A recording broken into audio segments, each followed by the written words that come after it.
Welcome, everybody, to episode 10 of Top Soccer Coach. Today, I have Joe Fiedler here from CCBC, Essex, down in Maryland. And I've known Joe for a really long time. He's one of the top JUCO coaches in the game.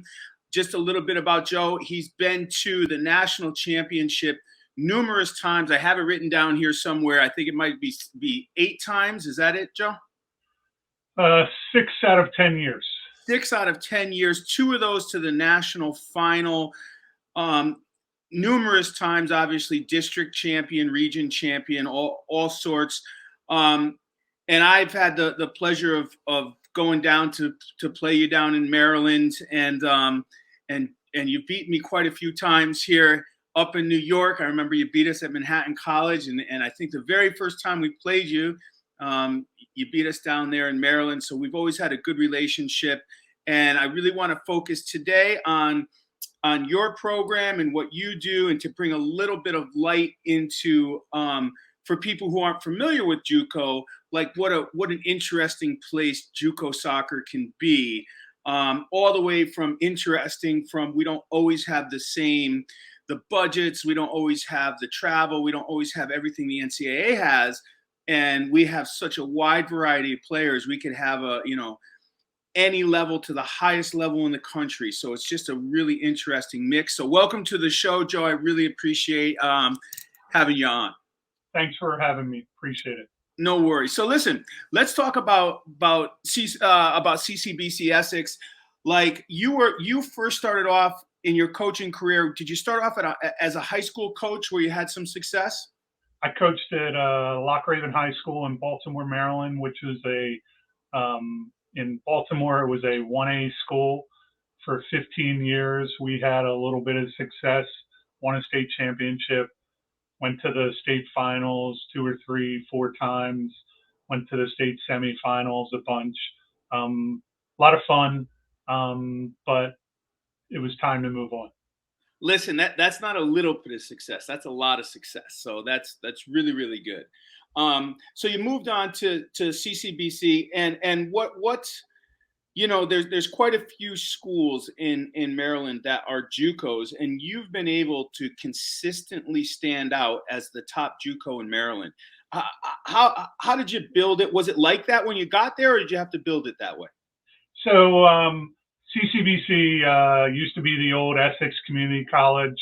I think I looked it up 10 years ago or 8 years ago or so, but over the course of JUCO, from the beginning, Mercer is number 1 in national tournament trips, and CCBC is number 2. Really? How many trips did Mercer have?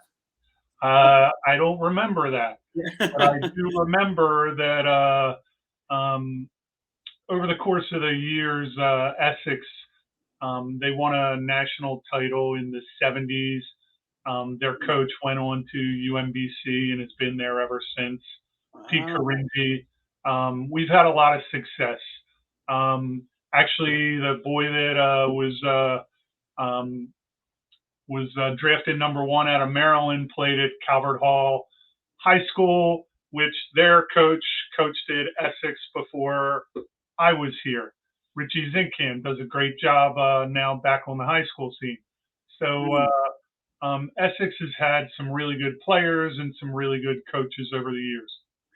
So your recruiting base is, for the most part, and we'll get into the internationals later, but for the most part, are you guys kind of recruiting from all over Maryland, or Joe, are you kind of trying to stay within a commuting distance of the school? Like what's your typical kid? Well, it's funny you say that, because when I first started, it was let's recruit Baltimore County. And well, now we're all over the state of Maryland, Delaware, Northern Virginia. I've been as far as New York and as south as Richmond to recruit. So we're trying to get kids to come, whether local or a little bit further. Obviously, resources, which you said we're going to touch later, comes into play. But we're looking for good players. So for people who don't know, like you guys don't have dormitories, but the kids can get apartments and things like that. Yes, we have. So this year we had 30 kids. This fall we had 30 kids on the team. Roughly half or so were in apartments, which we're Division II, which doesn't allow housing, so we can't pay for housing. But we had kids. We had a couple international kids, some kids from Northern Virginia, some kids from the DC area that What's didn't the want to commute. what's the price of the school just for tuition compared, like in state, out of state? Does this make a big difference for you? Oh yeah, I mean, in county is $4,000. Okay. Out of county is double, and out of state is triple So when you say triple, is it 12 grand a semester or 12 for the year? year. Oh, it's still very affordable. Yes, And 12 is also for an international tuition. yes. Okay, amazing. And because, like, listen, I look at our school and our tuition is around 17,000 for anyone right now, and that's just tuition. So you could see, and we're a JUCO. There's a big range of variability here, and compared to like some of the schools out west where in Texas where you could be 11,000 with a meal plan and tuition and you're all in for the year. So the NCAA has price differences between schools, but JUCO is really quite dramatic in the Quite fluctuation. dramatic. Quite Yeah, and dramatic. this obviously affects your recruiting, my recruiting, and so forth. So you guys, do you have some athletic scholarship, but you have to work hard to get that yourself? Is that correct? Oh boy. All right. I don't want to embarrass anybody, but I'm going to. Yeah. Our school gives me $1,000, or excuse me, 2/3 of one scholarship a year. Okay. Not a lot. 2/3 of one scholarship. Right. So you get a $1,000. Yeah. So I get $2,000 a year. I raise between me and my coaches raise between anywhere before COVID. We were raising anywhere from 10 to 40 grand a year. Wow. Amazing. Amazing. And if you don't raise that money, then you're not getting better players. Yeah. Yeah. That makes sense. So you guys are working at this. So, and I know that you're not full time. So when do you find the time to recruit? Because you have to comb all these high schools probably during the fall and spring. When do you find time to recruit and fundraise? Is this kind of like a full-time job for a part-time salary, to say? Oh, it's a full-time job. This is my second full-time job. Yeah. I recruit 24/7, 365. There's no downtime in recruiting.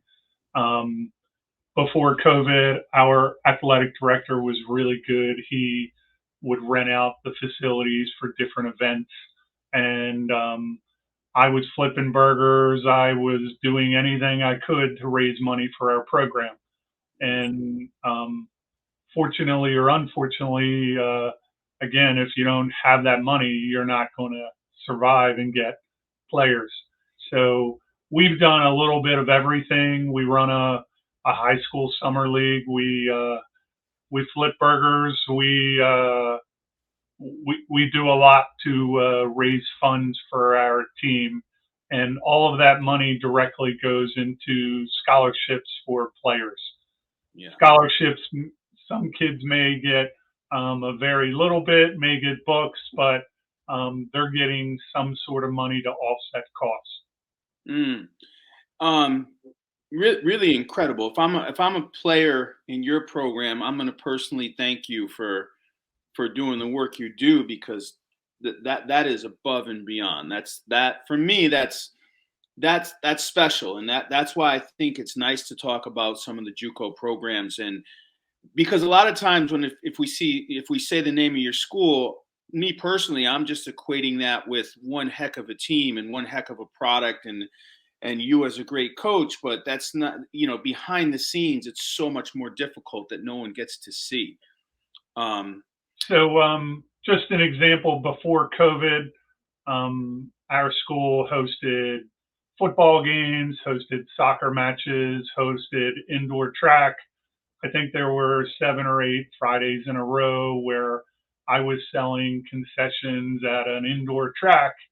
And, that's anywhere from 1,000 to 2 or 3,000 a night mm, of of revenue, and that's potentially, in my world, that's 1 or 2 soccer players a night that mm, potentially I can get into my team. And we do a little bit of everything to raise money for our team. The great thing about it is my athletic director um, is a pretty good fundraiser and helps us out greatly, all the sports. yeah. But you got to be willing to work for it. Yes. Now, talking about willing to work for it. So for me, I don't know Baltimore. I don't know where you grew up personally, but the one thing I take away from just playing your teams and watching you is that a blue collar work ethic is the first thing that jumps out at me, and a never die attitude where you play as hard as you can to the very last second of the game, regardless of the score. Is that something that's ingrained in the community through, that you grew up in, and that is that what this is like around your, CCBC Essex? Yeah, Baltimore has always been kind of the Baltimore kids, I like to say, have a chip on their shoulder. Mm. Um, it's a pretty good soccer area. It's actually a very good soccer area. We've had some incredible players come out of our area. But yeah, um, we have a little grit, which I don't mind. Uh, Sometimes we don't get the most skilled teams, but we're going to battle you, for the whole game. And there's something to be said about that. And I kind of like it. That's our area. Yeah, and that was evident in the high school teams you coached there as well, correct? Yeah, for sure. Yeah, that's it. I like you. I coached high school for a long while as well. Um, do you find that high school has that such a special feeling to it, especially when you go to a state championship and all this kind of stuff? Is it the same type of feeling with your team now compared to like the great feelings of those high school you had? Oh, it's a little different. The high school I grew up played at the high school that I coached at. Um, the high school started when I was a little kid. For the first, I don't know, 9 or 10 years, I was a senior in 1981, and it was the first high school game they lost in a regular season. So they went 9 or 10 years undefeated. Jeez. Um, Very good. Um, and then when I got a chance to coach, I jumped on it. Yeah. We just tried to do basics there, get as in all high school, we had a lot of lacrosse players, a lot of basketball players. We had, um, a few soccer players, and we did really well with what we had. So it was a lot of fun. The school, the whole town was for us. It's a little different at Essex because, we got kids that are spread out a little bit. Yeah. So it's funny. Like when I first started at Monroe, I had, our first national championship that we went to in Division One. We had 32 kids from high school programs in New York City on the team. We didn't have one international, and it meant everything to them. I mean, it meant everything. And I would say that, maybe that changes a little bit as we started to bring in a ton of internationals. Not that it doesn't mean, because it can, it's just that there's just something a little different about the opportunity for a kid who grew up in the area and gets a chance to be on the big stage. And I don't know, I thought that was something that was special. But on the flip side, um, there was a lot of things that, all the way from academics to some other issues that even to how we trained, it's different than I have to do it now. And have you noticed that your program's changed a little over the years when you had no internationals to now when you have some? Yeah, I mean, we've changed. I think, we've, the talent level has gotten a little better. Our name's gotten out there. I'm at tournaments all the time, and people are seeing me now, whereas that may have not have been the case before. Um, I think our team has become a lot more technical because we have a lot more kids that understand what they need to do to get to the next level. Um, so yeah, it's changed in that respect for sure.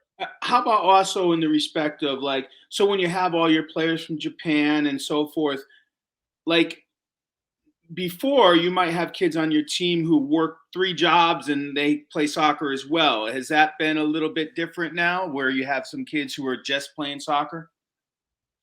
Oh, I've had quite a few kids, tell me they had to work the graveyard shift to pay for school Yeah. and then come out and go to school and play. I think we have more soccer players at this point. We still have kids that have to work, and I have to be cognizant of that. They do a good job of making sure, they're off for games and practices, but at the same time, if something happens late, I have to be a little more understanding about that. So, because it's a working class area, we have kids that sometimes have to work to provide for themselves and a little bit of their family as well. So, I have to be understanding. So did you come to that? I mean, you grew up in the community, so you probably were used to that. Or as you continue to coach through the years, did you become more understanding of that? Um, and a little more flexible? Like, how did you come, or were you always like this? I've always been that way. One of the things that I tell my assistant coaches, my players, is I want everybody to be successful. So I'm going to do my best to make sure everybody's successful, whether that's on the field or off the field, whatever it is. That doesn't happen all the time, but I'm going to do whatever I have to. If a kid has to do extracurriculars like work, I'm going to try to help them out, but of course keep the team together as well. Yeah. So it's a real it's a struggle sometimes.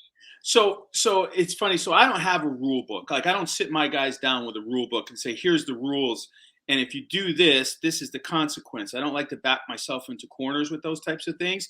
Do you have a rule book that you give the kids, or like how do you? Because it sounds like you have a nice bit of flexibility and leeway, in things are up to you. Like how do you run it? I give them all a like a book. It's an email at this point, and it just basically has phone numbers. And I think I have two rules: treat people the way you want to be treated, and the other rule is you know um, kind of this is a public place. Act professional at all times. That's basically my two rules. Mm, Something like that.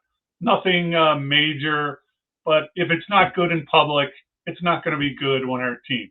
yeah. So, I don't get caught up in rules too much. Mm. Um, I try to treat kids like an adult. And, unfortunately, if a kid gets a little sideways, I have to bring them back into you know, refocus them, as you would say. Yeah, yeah, yeah. And so, listen, in your, with the team though, like you've always kept a really good work ethic and intensity level. And that's something that these kids, like, is this what they know you for? Is being like, you have strong relationships, I would assume, with your players even after they graduate, and is that part of the things that they come back to and say thanks, coach, for? Like, what do you hear from them when they're done? Well, you're going to laugh. I'm the old man on our staff. I have mostly younger staff members. And, I tell them kind of what's going to happen during games or what's going to happen during seasons. And of course, because I'm the old man, nobody believes me. Yeah. But of course, it happens. And then they come back and say, wow, everything you told me as you recruited me and everything you told me during the season has kind of occurred. And I kind of really appreciate your honesty. Kind of like you, I'm very honest with everyone, and some kids don't want the honesty. But if you're going to ask me a question and you want an answer, I'm going to give it to you. Yeah. So some of those questions and answers are tough, but I'm going to give it to you. So Yeah. Yeah, I mean, I love that. And for me, like, my biggest thing with that is not to give it to them in an emotional way, because it's not a critique on them as a person. It's just, this is the fact, that I see from me. And, I think when I was younger, I was a little too personal, and I had to get away from that, because for me, I try to, being a head coach is not always easy decisions either, right? no, not at all. No, it's Not at all. trying to keep that balance is never easy. So, how many kids, like, do you have walk-ons as well? Do you entertain that in preseason? So we kind of have an unwritten rule. I allow anybody that wants to come try out to try out. Mm-hmm. So on any given year, I could have anywhere from 35 to 50 some kids come out. Of Okay. that, my goal is to keep 25. Mm-hmm. And most of the time, you know, this area is such a good area. Most of the time, there's 2 or 3 kids that I've never heard about show up and just dazzle us. Mm. And, they end up staying and playing sometimes a lot, but most of the time they're usually coming off the bench. But, you know, uh, I'm open to anybody. Sure. Do I want to know your credentials? Do I know where you want to come from? Sure. But ultimately, if you can play, you can play. Did you ever keep a kid just because you thought his attitude and work ethic was amazing, but he was never really going to play? I don't think I have. Basically, I have see, when I coached at the high school, it was a little different. Now we're keeping the best players, regardless of anything. If a kid's a bad egg, we're going to know that right away. Yeah. So we're keeping the best players that we think should be on the team. It's funny, Joe, when I was working in the Bronx, there were so many kids that wanted to play. I was in this really diverse community. And, in New York City, kids don't want to go back and sit in an apartment after school because, are you going to be on the street, right? I mean, I must have had 60 kids on my team. And it got to the point where I would set up a game behind the goal, and the games would be going behind the goal for all the guys who didn't make the team, but they were still part of the program. And then I didn't have an assistant coach. So I was literally running 60 kids by myself. And, when I did, I helped start a club in Harlem, and it was the same thing. In the winter, we'd have 60 or 70 kids, and they didn't want to go home. And we would literally play for 6 hours on a Saturday because nobody wanted to be in their apartment. And it was just, you can't really replace those type of things either. Like, I think that's like a valuable thing. So for me in soccer, like, I know we're all trying to win, but I just think that, I don't know. I just like to see kids be included that really want to be included, because, in at the end of this thing, not many people are making a living in this game anyways. Like, Right, right. how many kids, over the years, you've turned some good kids. Like as far as like, have you sent some kids to some good D1s over the years? Um, lately I've had a kid, Jake Dengler, that went to Loyola, then he transferred to UConn. Um, I've had kids all over D1, D2, D3. Now I'm going to have a couple go NAIA this year. So it is a good passageway. The great thing, as you know about JUCO, if you don't have a great high school GPA, it's kind of thrown out. You start all over. So some kids can make turn their lives around, and then unfortunately, some kids go the other way as well. Yeah. So With that though, like there is some kids too who do have a decent GPA, but maybe they just didn't get the exposure that they had hoped. And JUCO could really shine a light and give them a really good exposure because, and you work pretty hard yourself, correct, at trying to place the kids? absolutely. Yeah. I tell kids there are three things that we want to do. We want to recruit them in. We want to have a good, fun time, which includes a winning program. And then we want to recruit them out. And anybody that wants to, that leaves, I will help them. I'm not going to force them to use my help, but if they want my help, obviously I'll do whatever I can. And some kids ask for help, some kids do their own thing. So, I make a lot of phone calls, write a lot of emails. I do whatever I need to do to help kids move on. Do you ever have the conversation, Joe, with a player during the season where you're like, listen, when these coaches call, I'm not going to lie. Like, this is what I'm going to tell them. So, make sure that, you correct this and because people don't realize, like, for guys like you and me who are supplying other colleges with their players, we can't misrepresent. We got to tell them what they're getting. Have you had those type of conversations? Oh, I have that conversation every year. It's Yeah. just, hey guys, I'm a straight shooter. I'm not going to tell a coach the wrong thing.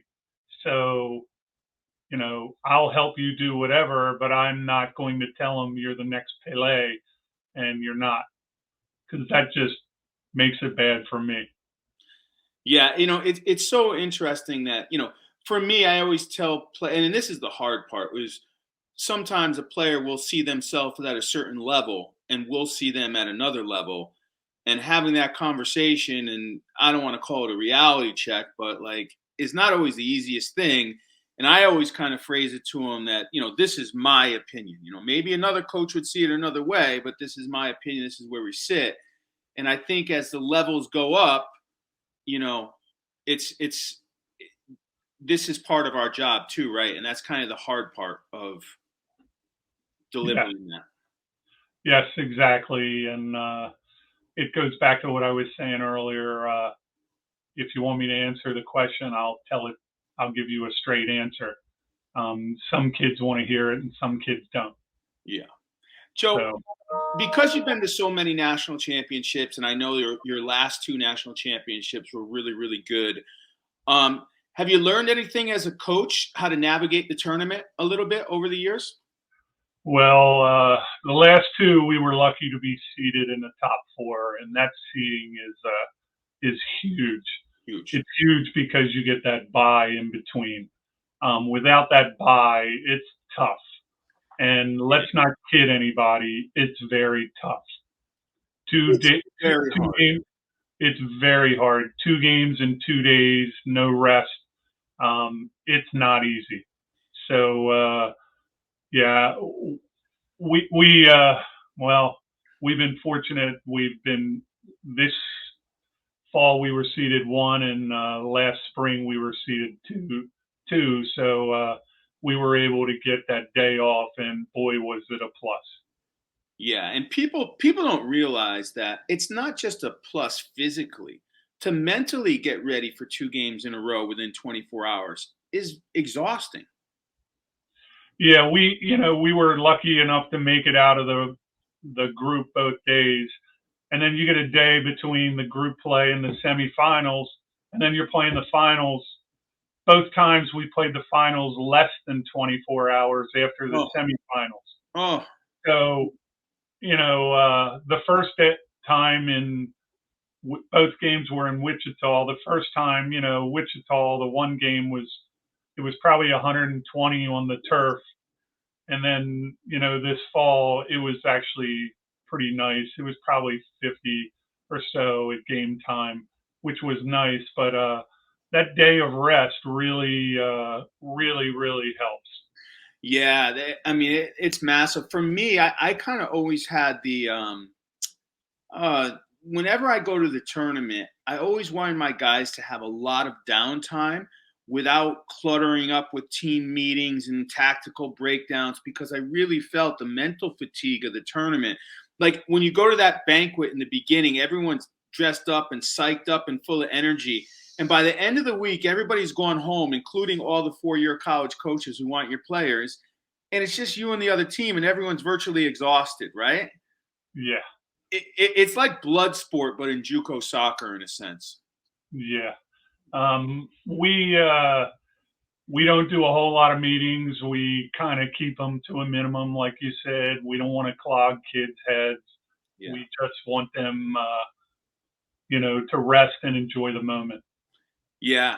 I feel that's so important to, and it's such an enjoyable, exciting time. And even, even at our age, right. And we've done this for so long, it's still fun, right? It's still fun. Yeah, it's great. I mean, that's why I tell kids, you go to the nationals, it doesn't matter what game, the hair on the back of your neck stands up because it means something now. It really means something. Not that any other game doesn't, but wow, you're playing for a national championship. Yeah, and like you say, living in the moment. One thing that I always really admired about you and your teams is like I remember, and I forgot actually the year. It might have been 2014 or 15. I forgot the year. You and I are in Arizona, and I think you have to play Tyler, right? And there's just no doubt you went out and tried to press him, and you just gave everything. And the first half was so close, and so what I love about it is that it's complete just get it done. We're not scared of anybody. We're not tentative. We're not happy just to be here. And I think that is kind of sums up what I view your program as. It just doesn't matter what your resources are. You're just ready to go toe to toe with anybody. And I think that's a really cool thing. Over the years.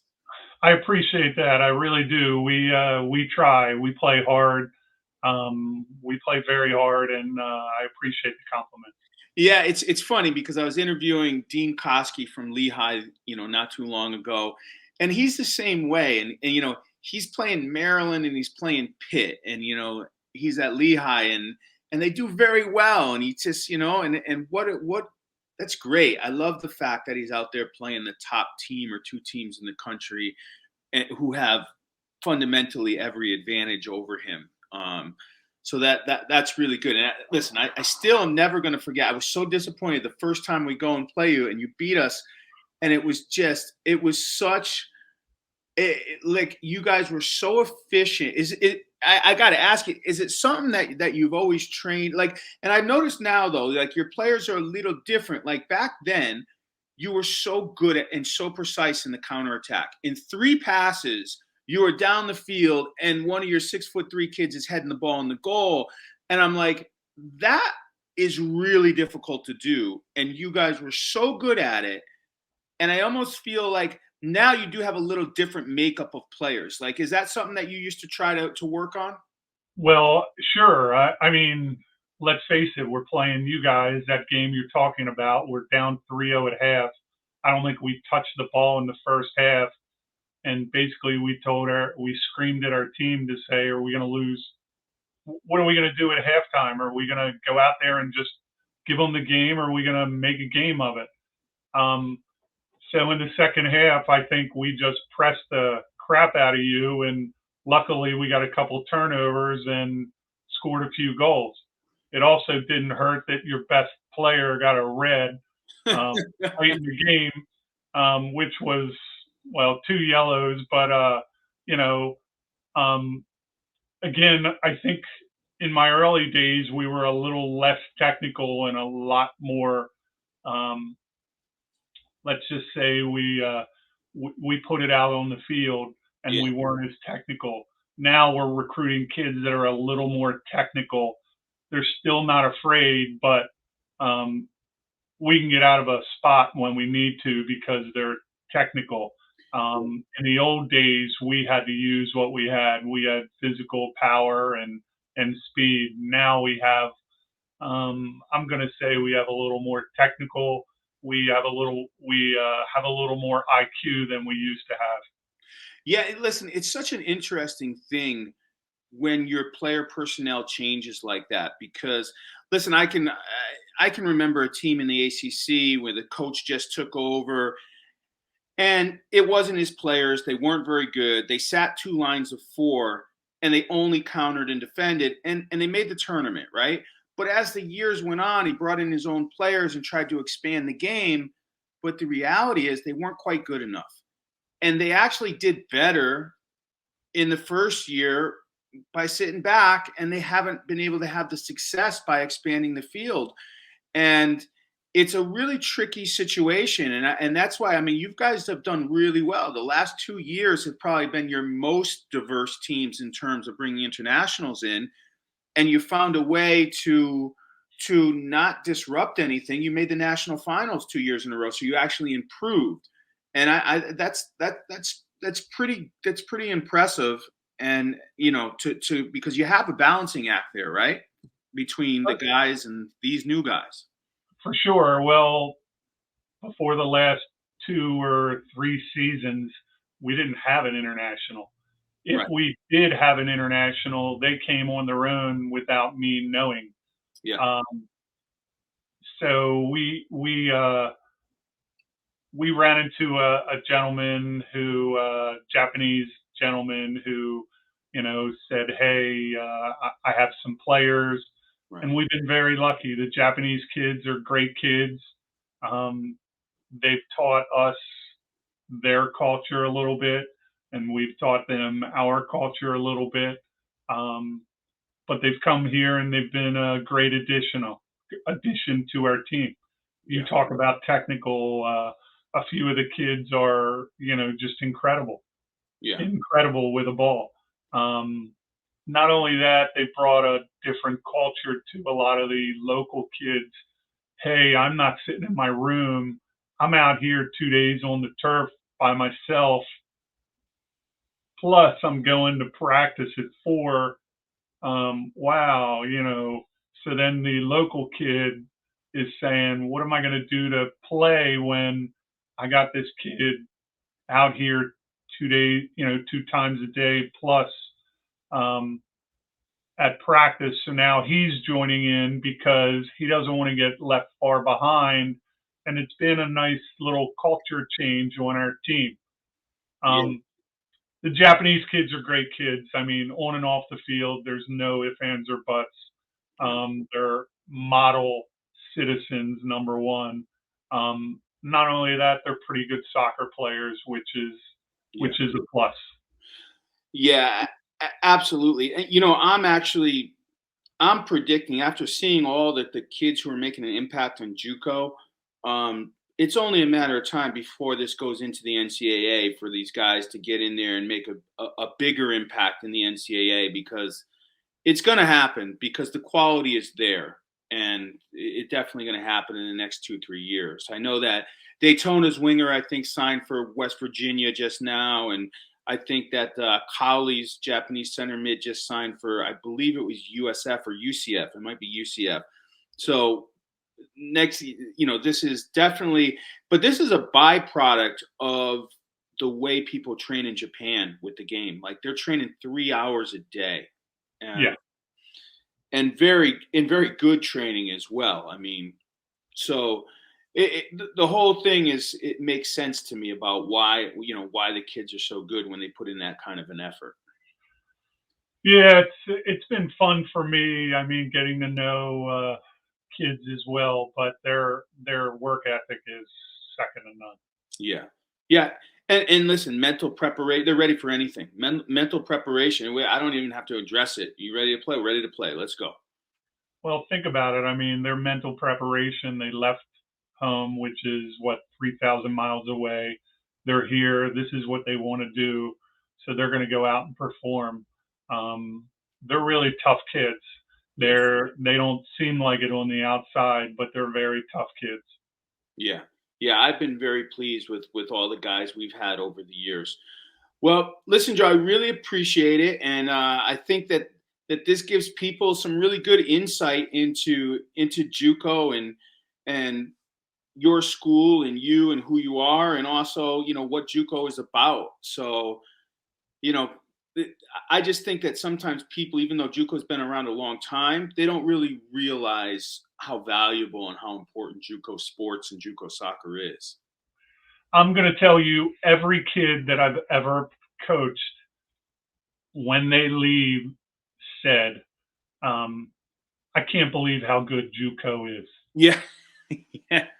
So I've had kids transfer back D1, D2, D3, and they all said the same thing. Coach, I know you were recruiting me out of high school. I should have come here right out of high school. Why is that? Well, this is way better than where I came from. The play is way better. And I said, well, I told you then, but the level of play in JUCO is pretty darn good. I mean, you guys, there's a lot of really good teams to play, and the level is really high. So hopefully kids aren't afraid of it. No, and I tell you what, the tournament sounds like we'll play in September, right? So Yeah, I guess we're gonna play in in the down in tournament. Montgomery County. All right. So if anybody wants to come out to Montgomery to watch four good teams play, that would be a good opportunity. So thanks again, Joe. I really appreciate your time and coming on the show. If anybody wants to get in contact with you, I can put your general email in the description so they can email you at the college. Okay, I appreciate that. Thank you very much. Thanks All for right. having me.